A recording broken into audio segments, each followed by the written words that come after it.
up, right? Because the way this reads to me.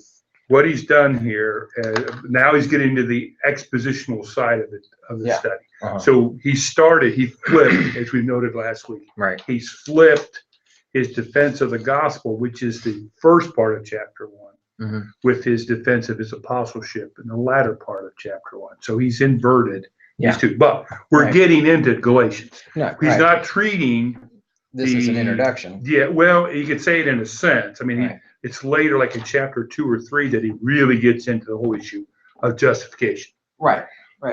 But you have to set the table here, and that's kind of what we're doing. Right, which I think really feeds in, because the past 2 lessons have been setting up background, not really getting into Galatians. Background, but we're still setting up, this whole thing about Paul's divine appointment, because without this, the whole point of trying to negate Paul's apostleship would be also to negate his message. Right. So, I mean, I'm jazzed about this one too. On the heels of what we just came off of. What are you doing? I haven't got that far yet. Okay. I have to wait. There's divine intervention. Okay. I feel like well, that would be but see, for my class, it feeds right into what we've been doing. Because I mean, we ended the class this last week because we got right into this whole, we did this debate, and then Jim Gorsline asked this excellent question of the other team, and I'm like, whoa, that's what brings us on to what we're getting into in Galatians. So it was just perfect. They just fell right into it. And you share Jim occasionally. Jim, it wasn't just Jim. Everybody was on board with this. Jim just did a great job selling this as a debate. Well, I Pat and I pass notes back and forth when we're reviewing this stuff. I feel that you'll find that this lesson, next lesson, they got meat on the bone. This will teach, this will preach. You're not going to have a hard time figuring out how to cover this. I really believe that, and let me make notes here, and I make my notes relative to the objectives. So if I go to and hopefully you've got the discussion outline. I got the discussion outline. All right, good. Because it's important this time. It's important. The first bullet is under the objectives, explain God's unique call, the Apostle Paul. Well, those are the 3 main points. I mean, you're going to cover those I would assume everybody's going to cover this to one degree or another. How much time you give to them, maybe. But I think this is the whole gist of this lesson. He was chosen by God, he was approved by God, and he was set apart by God. I mean, that's it. Okay. Now there's a lot more to each of those points. So again, to what end you build off of that, I'll leave it in your hands as a qualified teacher. But I think your first bullet are those 3 main points. Your second bullet, explain why Paul's defense of his authority was essential to his defense of the gospel. That is the underlying piece of this whole thing. That's more of an underlying objective to the whole lesson. Okay, and I think succinctly it's stated in one place, maybe 2. If you look at the quote top of page 2, the one at the second one, he was not merely being defensive. He understood that his opponents were making a personal attack in order to advance a theological error. They were devaluing Paul to disparage his gospel. That's why. Okay, so that we need to understand that. I think there's a discussion, question, introduction. Whether you choose to use that or not, I don't know. But at the very least, to me, this is a great discussion. Why was Paul defending his apostleship? Why was it so critical to the defense of God? Why? And I think that would throw that out there. Personally, I would throw that out there and let people come back with their understanding of why, and bring them to this understanding, bring them to this particular point. If you think about Paul and you think about, he defends himself in a number of places in the scriptures, a number of places. I think I tagged Philippians 2. I think I put this into his notes. I said, you got to include this, top of page 3, Philippians 3, 4, and 6, where he talks about, I was this, and this. Okay, he defends himself a lot. But he also said, what? I count all things but loss. Right. Okay. He didn't do it for himself. That's the whole point. You'd be like hanging all your degrees on the wall. It meant nothing to him. What meant something to him was the gospel. So his defense is solely for the purpose of the defense of the gospel. That's the point that he's trying to make in this lesson. Applying principles from Paul's courage in Galatians 1 to our own lives. That's the application part of the lesson. Really, I took this, I probably would have made this note had I thought about it before I handed it back to him. But it's really by extension, Paul's defense of the gospel, or defense of his apostleship in this case. And I think that some of these discussion questions lend themselves so readily to that particular point. When Jesus was maligned, he often took it silently, the first one in the introduction. Mm-hmm. When Paul was maligned, he defended himself, or at least his authority. His speaking up was essential, not remotely selfish. Why? Okay, that goes along with that second bullet. The discussion question on page 2. Paul's call to be an apostle is exceptional, not normative, but his courage, even when opposed by many, is exemplary. How might we apply Galatians 1:10? The idea of how can we be courageous in our testimony? When should, I love this last one on the back page in conclusion. When should we defend ourselves? And when should we merely absorb criticism and turn the other cheek? That's a great question. Mm-hmm. We're told to do this, but then we see this. Oh, okay, when is it right to do one versus the other? Just throw it out there and let people kind of think about that and come back with, okay, well, this, defending my integrity. Okay, I get that, but that's your integrity. The whole point here is Paul's defending not himself, but his message. That's really the point. And I think the point here is that we need to stand up when the testimony of Christ is at stake. That's the whole point. I mean, there are other ways or other reasons for us to defend ourselves, I guess. But at the end of the day, it's about the testimony of Christ. That's what we're defending. That's what Paul is defending. Not himself necessarily, but the testimony of Christ, the message of Christ, the gospel, if you please. Okay. So those 3 bullets, I think, are the critical takeaways from this lesson, where these are not weak. These are pretty strong.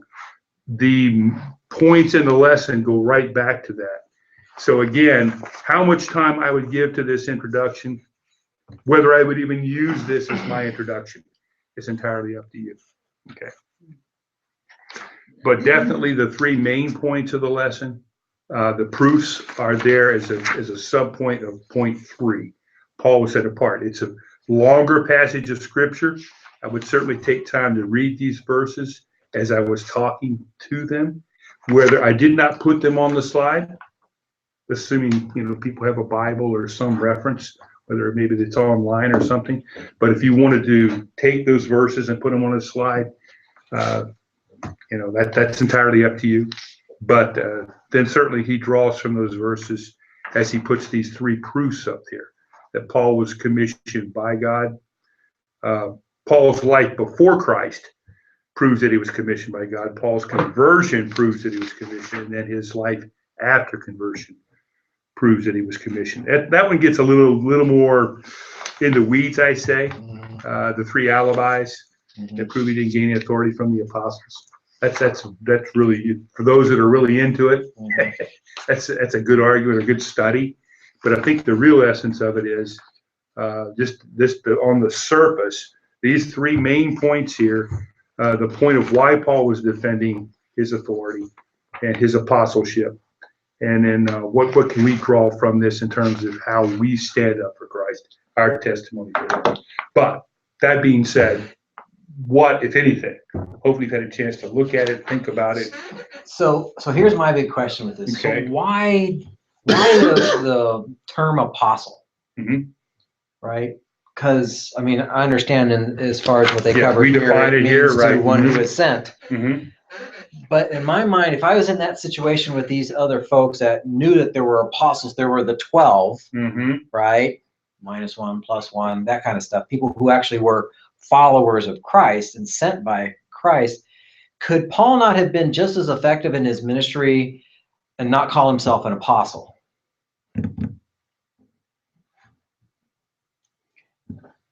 And would he have had less, conflict if he just came in and said, because I think some of his conflict came from the other apostles. Right? There were times. They were times, but not in this context. Not in this context. Yeah. I mean, he eventually went and met with the apostles, and they saw that there was this true whatever. But it just kind of, because even nowadays you see people try to call themselves apostles, right? You'll see on the billboard, apostle so and so. This is my church type thing. I'm like, no, okay. But if you use that context, one who is sent. But I'm just I'm thinking of other messages and stuff I've heard that the whole term of apostle is a reserved title for those who were actually saw and walked with Christ. I don't know. I'm kind of throwing that out there. It's a good question. I haven't read anything anywhere that would suggest that Paul not use, or what would have happened if, or right, he could have just said I'm a believer and this but maybe to this group of people that may have been weak. It would have weakened his message. I don't know. It's a good question. Because you were, just to say you're a Galatian in one of these churches, and you go out and witness to someone in your community. The strength of your message is not based on. Well, I mean, even today, pastors and you guys, you're called to the ministry, but you don't call yourself an apostle. Well, I don't. I don't. Real. Well, I don't see it on Chris's on his little placard on his desk, so it doesn't say Apostle Chris Anderson. The only thing that I can say is that he makes a point here when we talk about this, that he's not for men nor through men, but through Jesus Christ and God the Father. So the mere fact that God himself on the road to Damascus, the one who called him, that he had that one-to-one. Yeah. It may not have been in the context of Christ on the earth, walking the earth, but there was a unique, I think that word is in here somewhere. I'm planning on highlighting that part of his conversion. Yeah. Reviewing that. Yeah. Because I think that's what makes it unique and what gives him. Well, and it's dramatic as well. Yes. It was a dramatic, it was a confrontation. He was confronted by Christ on the road. So. And he was given a specific charge because he was sent to the Gentiles. Right. So the Gentiles, what do they care whether he was an apostle or not, right? I think again, he's tying his authority back to God. This is a God-directed. I'm not doing this on my own. Again, I'm not doing this on my own. Right. I'm doing this because God chose me. God set me apart. God ordained that I be that mouthpiece. I think some of what's lost in the argument is the fact that he's arguing that he's an apostle. You see where I'm going with that? It's like that's just been always a big thing for me with this whole thing with Paul and being an apostle. I mean, yes, he was chosen by God, but I'm trying to see how this is going to, come to, present day type stuff. Because part of this, him claiming the gospel and the gospel is true, based on his calling, right? That was a true calling, and he was sent. Just like when you guys are up doing your thing, as far as as I guess you can call the professionals, right? You're the professionals. You're the paid staff that's coming here. This is your full-time occupation, but it's also, so is there any type of, is there any time that you have to defend your calling? Yes. Other than to yourself, but. Yes. But okay. I think here, without getting into the whole history of what is an apostle and what is an apostle, is there such thing as an apostle nowadays? Has that ceased in the writing of the New Testament? That's a whole other avenue that, honestly, if you haven't studied it, it'd be good to study that. It's good. But for Paul, it was such a big deal in terms of the authority with what he was saying. Remember the battle that he's fighting here. He's battling who or whom? The Judaizers. Yeah. Okay. So actually, the Pharisees from which he came. So did they have authority? So if you're a Galatian, so you've got Judaizer Joe, if you will, and you've got Apostle Paul. Who am I to believe? there's a decision-making process that the Galatians are doing. And Paul is very quick, even in the first, up into the first 6. I'm astonished, okay, because I taught you, but evidently you're not. It's almost like you're taking this message to be just one of many. No, let me first establish. Or the fact that you're taking it just on the basis of I said. Right. As opposed to this is God's message. I'm just the medium, the channel, the means by which it was conveyed. But it's God's message, and it's very unique in the sense that I was called by God to deliver it. So, in effect, by attacking me, you're attacking God, or attacking God's means, methods. Okay, so if the Judaizer says the same thing, look, I'm a Jew.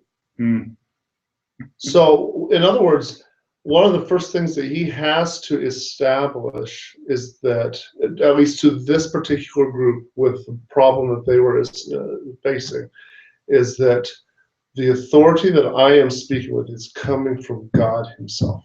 And I'm not doing it because of my acumen in academics or my standing amongst the Pharisees at one point, or my educational standing, or my So, although on the other hand, any one of us would argue from the standpoint, it's not like I am totally ignorant. Oh, right. Exactly. I have a lot that I can hang my hat on, but I'm not hanging my hat on that for my own sake. Okay. Again, it all goes back to this is God's message, and by attacking me, you're attacking God. I think it's what he's trying to say here. No, I appreciate what you said as far as the contrast between the Judaizer and this person's authority, because the Judaizer is probably a Pharisee, or at least somebody from that belief, to where Pharisees, and these are Christians, these are believers, but their believers is more of a statement of faith as opposed to a face-to-face calling by God, to where Paul is like, this is what happened, this is my thing, this is my, I see a difference in that.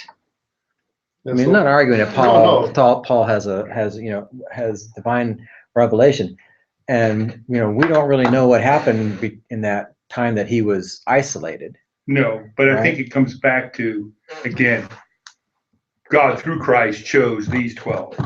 Okay, granted, one of them, like you said, one of them did his little dealing, but God, in his, again, through Christ, chose Paul.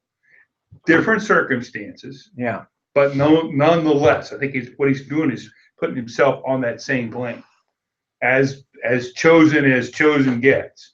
Yeah. Nobody else can claim that. Judaizers can't claim that. No. I can claim that.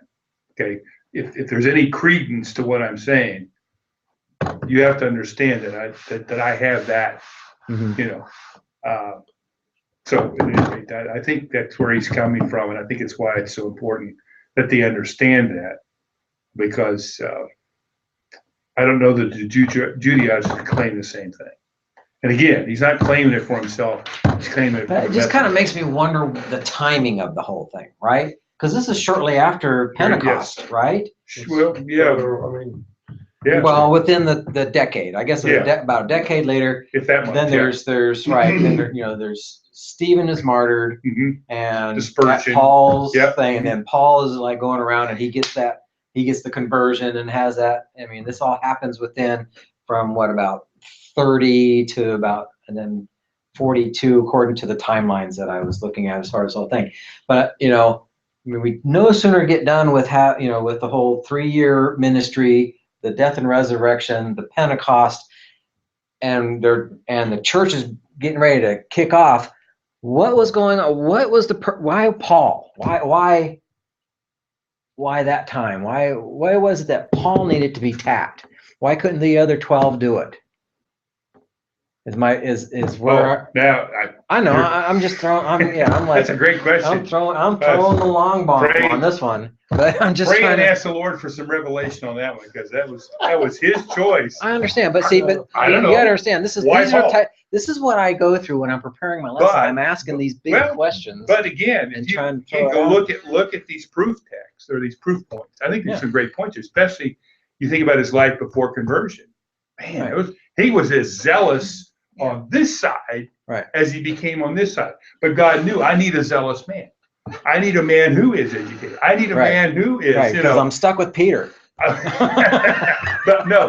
I need a man who is so far on this side that when you look at him over here, you're going, wow, is that the same guy?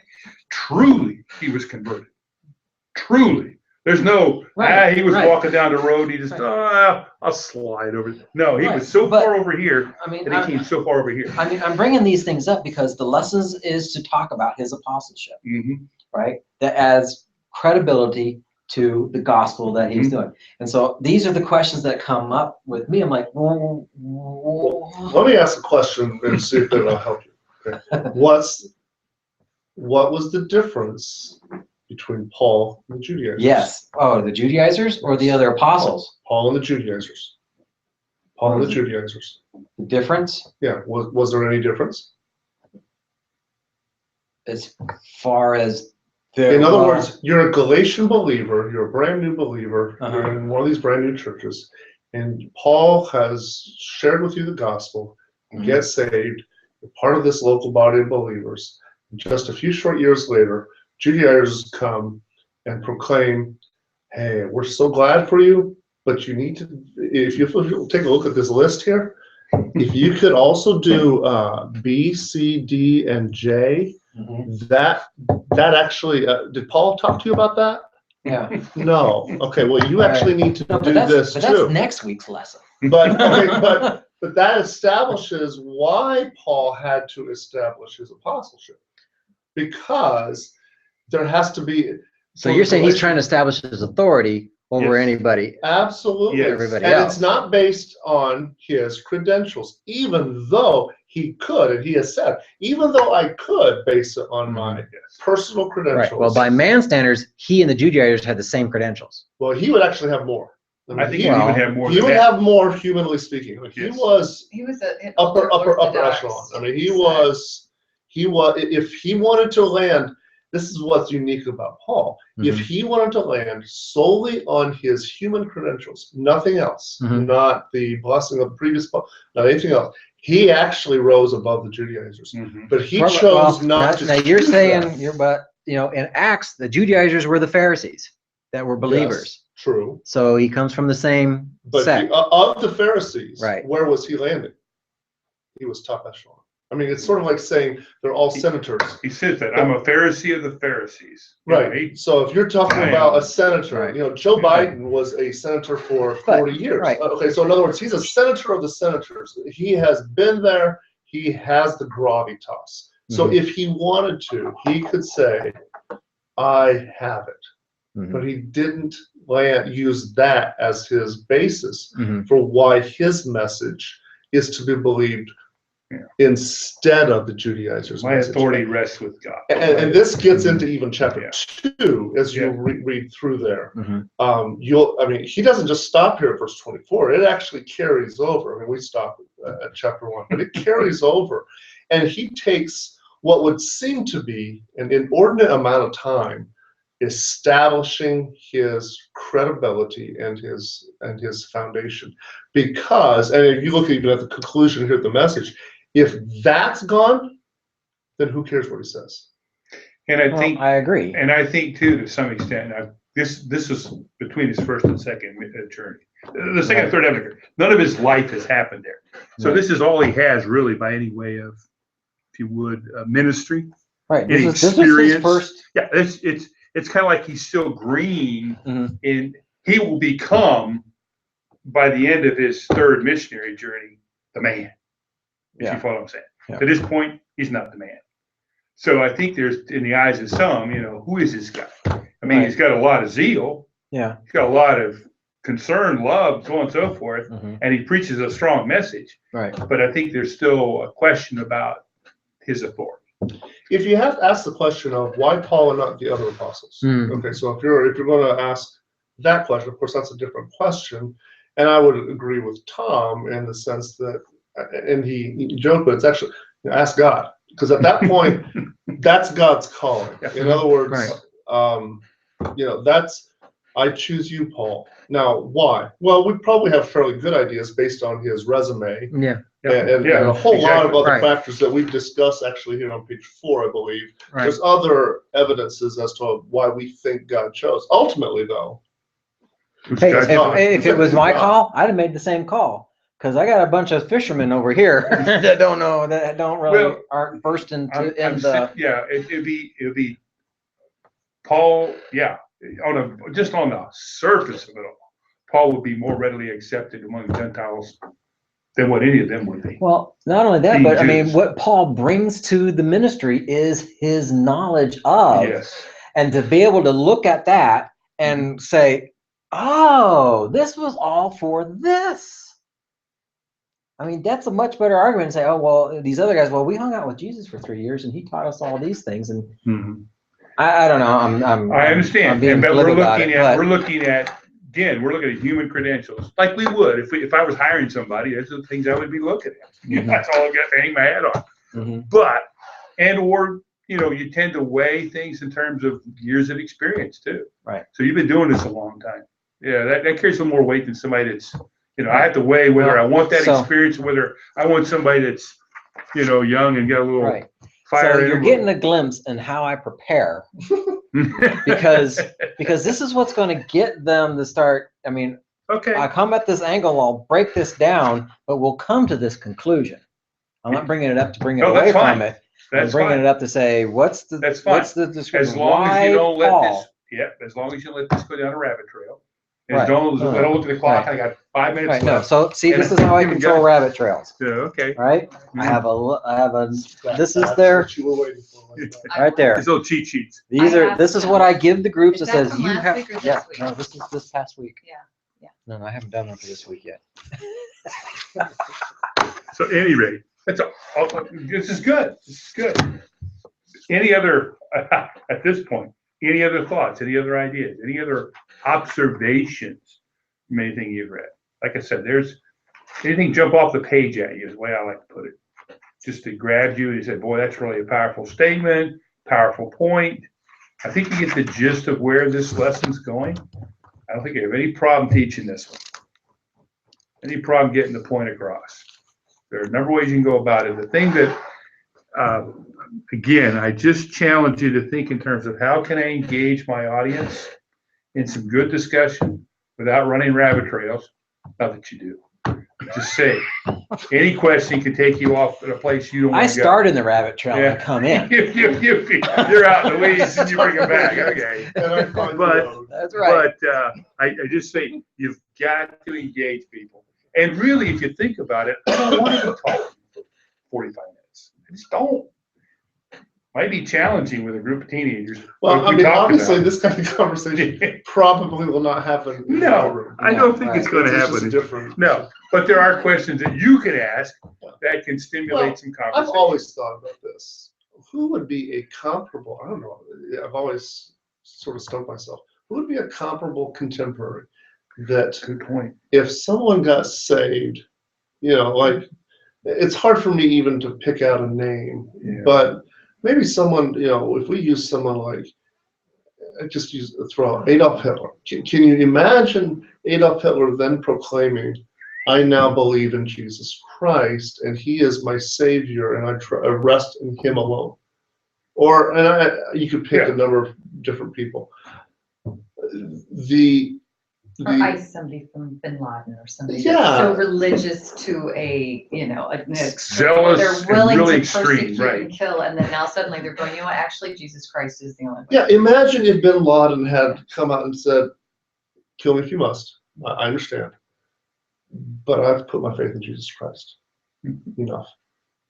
And you need to trust him. Yeah, okay. Don't let anybody else tell you otherwise. Well, okay, so you make a good point. What would have been the reaction with his contemporary? I mean, look at the reaction of the Pharisees to him. Yeah. I mean, you talk about they left him for dead and exactly. So that, from my crew, that makes a little more sense in terms of, okay, well, why does he have to establish authority? It's certainly on a much smaller scale, but when you leave the house to Bradley and Hannah and Sarah, and you say, okay, Bradley's in charge. Okay, now, if you don't say that, and there arises a problem, I don't care what Bradley says. Until Bradley says, look, I called Dad. Dad said you need to do this. All of a sudden, Bradley has an authority to say, Sarah, go to bed, or whatever it may be. But if Bradley says it to Sarah, yeah, right. Well, do what I want to do. Yeah, I mean, that's what I did as a kid. Until there was authority behind the actual command. Good point. Then, so you say, why don't I just listen to him? You know, so you play off and you fight and you just choose. It becomes just another thing. Yeah. But here, you know, the establishing of that authority of the message, not just really of the person, but that message really establishes the message. That makes a lot more sense as to why Paul spent, especially if you date it early and it's early in the thing. Yes. There are multiple reasons why he really wanted to, from the very get-go, I am called by God. Yes. I've got to establish that. I have a message that is not my message, it's his, and you need it. And don't stand upon my own credentials, though I could. I'm not. You know, Bradley could just put Sarah in a headlock and carry her up there and place her in that bed and physically sit on her and say, sleep. And he could do that. Now, but ultimately, is that really the authority? No, that's not authority. That's something else. So when he says, Mom says, or Dad says, or wait till I tell Mom when she gets home. Oh, wait. Okay, so now you've changed the topic. And I think that's, in a sense, in a nutshell, what's going on here. It's not apples to apples entirely, but at least for my high school and junior high, they get that because they just lived at the weekend. Mom and Dad went on a date and they left the kids at home. Who has the authority? Who tells you what to do? And how well did that babysitter really do? And where did they get that? And where did they get that authority? Yeah. And who gave it? And how can they give it? Because then that becomes a discussion that lands on their level. Yeah. You know, I wouldn't share that. Well, which goes back to my original comment. Part of bringing this in is Paul's conversion, reviewing that conversion. Yes, good point. And there's no harm going back and looking at that. No. None whatsoever. Because that establishes the uniqueness of it. Right. And the strength of it. Right. And we just spent time comparing Galatians to Acts. Right. In the last lesson. Right. Somewhat. Very good. All right. Anything else? Meredith? I saved all my wisdom for. Oh, okay. No, I'm kidding. No, but I mean, it was really good. But you know, I think it just goes back to the fact of the works before and the works after, you know, manifestation of it. But they were relying not on the authority of Jesus Christ, who Paul is going to address, but they were relying on, you know, the law and everything that had been before. And that's just like, you know, Catholicism, everything. They're going to say, well, it is that, but it's this, and the Pope says, and this person says, and Paul doesn't want it to be about him either. He wants it to be about, you know, the authority he has to Jesus Christ. So I don't know. I think there's so much that's been added to religion, but it trickles over into ours too. We tend to still, I mean, there were some in my room that still kind of said, hey, I grew up in a Catholic background, or grew up in this. So it's really hard for me, you know, versus their understanding versus ours, who have not had that, but somehow it still seeps into our thinking of pride that it's Christ plus me plus something else, you know. So. And you think about it, these were young Christians still. They were easily duped.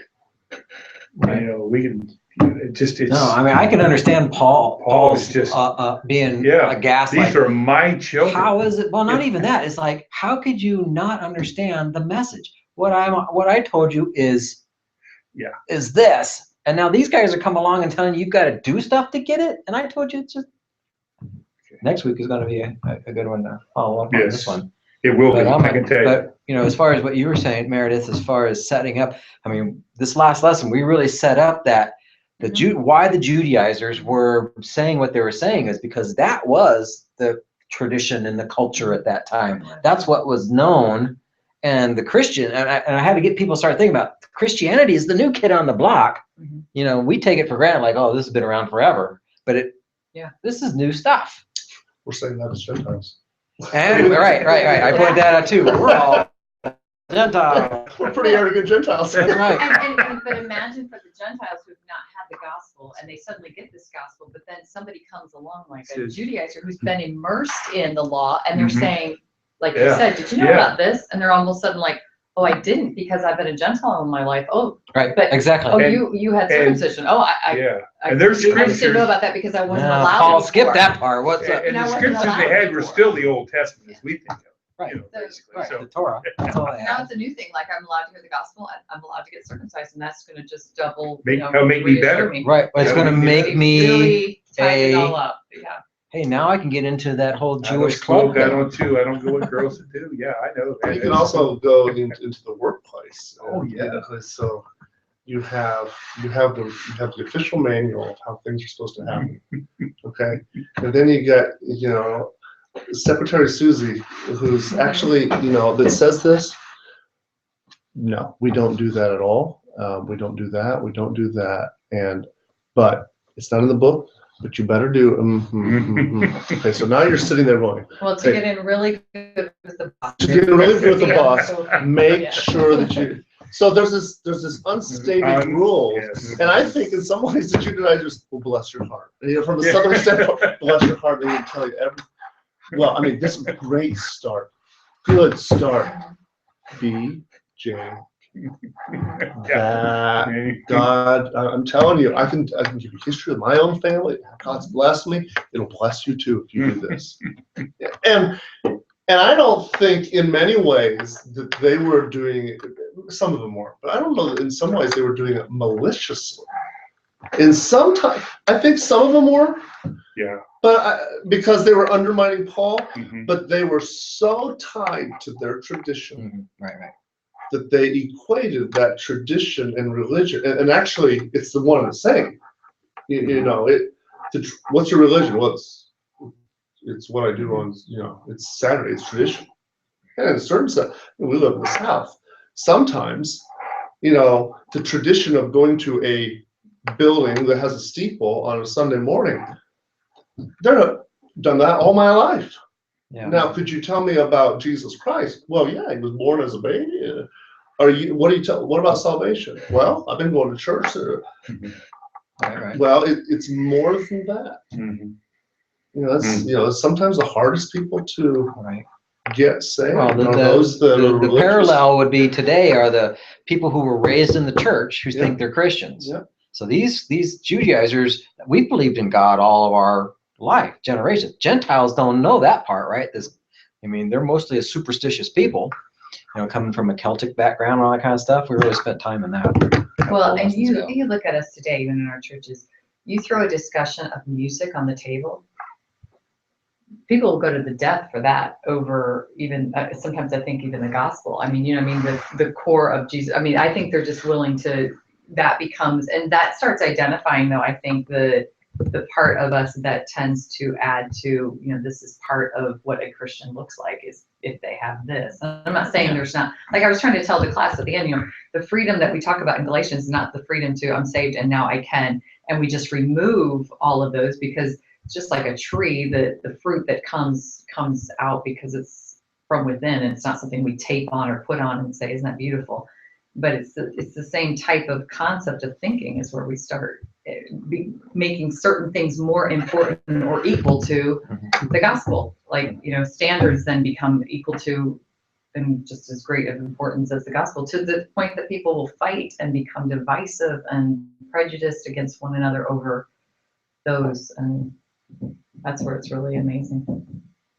That's where I thought that video that Brian sent was the video article? or the article? Yeah, article. Yeah, I saw that before, but I don't know. I'd seen it before, but it was good to be reminded that it is true on both sides of the fence, if you will. And I hesitate to even use that terminology, but we view ourselves, or I view myself as whatever side I'm on.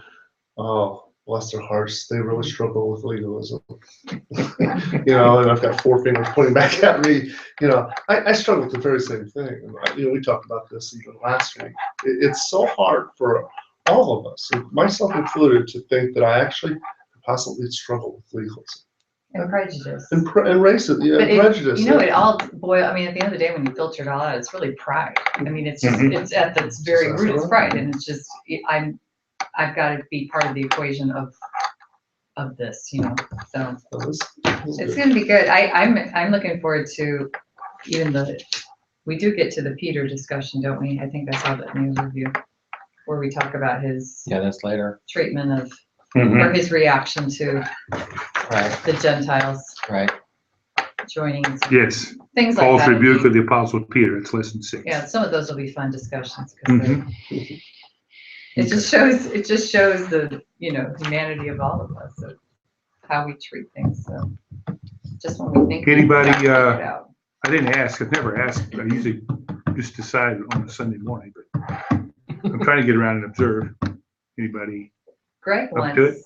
Did you say Greg? you wanted No, to come? it's not a matter of want, but it's a matter of Whatever you want. You don't even have to announce. You can just There you go. go. That's fine. See, I like I that. have guidelines. Some people I need to make an appointment. Others I can just walk in. I know it's no big deal. No, he tried to walk in one time and I was like, it was the worst week. I don't remember what was. That's happening, it. but See, was I know like, you have the to be worst ready. weekend. Not less, and he came Anytime. to the door and I'm like, oh no, not this week. Like there was one week that I'm like, Tom has going to be really good, and then the week that he was going to come.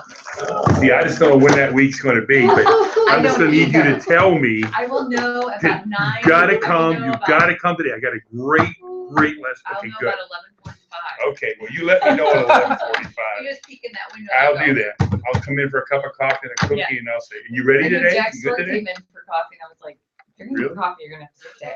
If I could bring her in for the discussion, because those ladies just don't debate. Anyway. Oh yeah, we had an idea in our class. We talked about having a guys class, Oh, yeah. a male's E- class. Oh my Equal God, rights, can you right? imagine? Right, Equal right. rights. It would become the man The cave. man cave.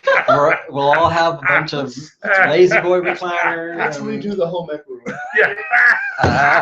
We don't have to redo it. I think it's ready. That's good. What time is it? Is it time to break? It's I 5 guess till. Good, perfect. If you'll turn that off, and then Greg, if I got 5 minutes of your time, then I'll drive you over for choir. Thank Sounds you good. both. You're welcome. Yeah.